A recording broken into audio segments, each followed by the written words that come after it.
Hello food lovers, welcome back to our channel. నేను మీ రాణి Eramsetti. Friends, ఎప్పుడు మినపప్పు బియ్యంతో దోశలే కాకుండా నేను చూపించిన ప్రాసెస్తో ఒకసారి దోశలు వేసి చూడండి. కప్పు రవ్వతో, కప్పు అటుకులతో అప్పటికప్పుడే ఇన్స్టెంట్గా చేసుకోవచ్చండి. 10 నిమిషాల్లో చట్నీ అలాగే దోశలు కూడా వేసుకోవచ్చు. స్పాంజ్ దోశల్లాగా చాలా మెత్తగా టేస్టీగా ఉంటాయి. ఆ ప్రాసెస్ అంతా ఛానల్కి వెళ్ళి చూడండి, క్లియర్గా ఉంటుంది.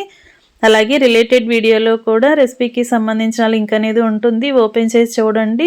ఈ దోశలు అలాగే టొమాటో చట్నీ కూడా చేసి చూపించాను. మీ అందరికీ కూడా ఈ రెసిపీ బాగా నచ్చుతుందండి. అలాగే ఛానల్ని ఫస్ట్ టైం వాచ్ చేసిన వారు సబ్స్క్రైబ్ చేసుకుని పక్కనే ఉన్న బెల్ బటన్ క్లిక్ చేసి నేను పెట్టబోయే రెసిపీస్ అన్ని డైలీ చూడండి. మీ అందరికీ కూడా రెసిపీస్ అనేవి బాగా నచ్చుతాయి. కిచెన్లో ఎక్కువగా శ్రమ అనేది లేకుండా సింపుల్ ప్రాసెస్తో టేస్టీ రెసిపీస్ని చూపిస్తానండి. మీ అందరికీ అవి నచ్చేలా ఉంటాయి. Thanks for watching.